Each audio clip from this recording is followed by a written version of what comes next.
Prajurit Rusia membagikan paket sembako kepada warga Kiev.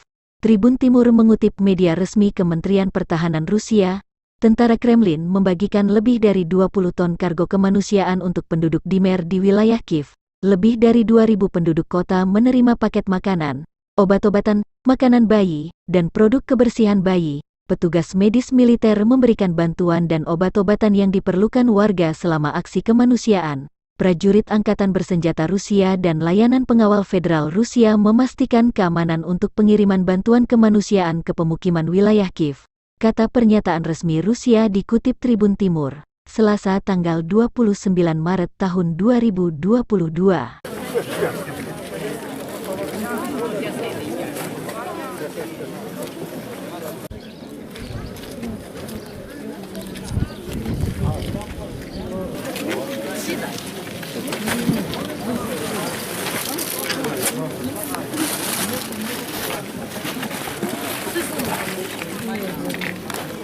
Спасибо большое.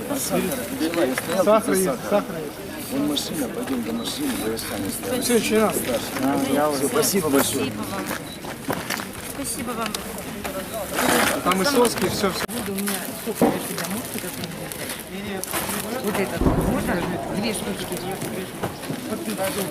Так, что-то из соски надо? Водички и туалетной бумаги.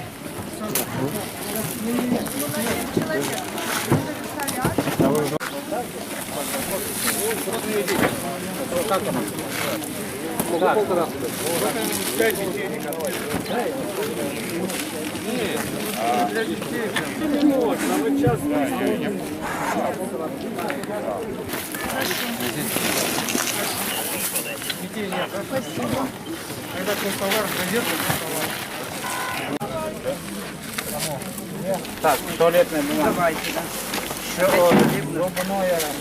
Вот эту штуку. Пресс, каптопресс, шо, Ага, шо есть? смотрите, вот еще хороший препарат.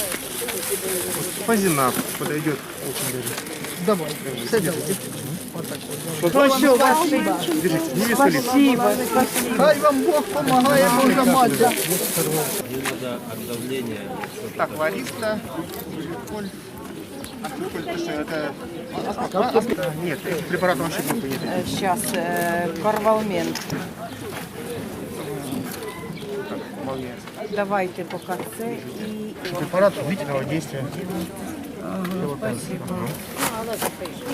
А що у вас тут сахара є? А сахара метформин. Ну, пускай. Хай гадать. Азитромицин. Надо? Сколько вам надо? Сколько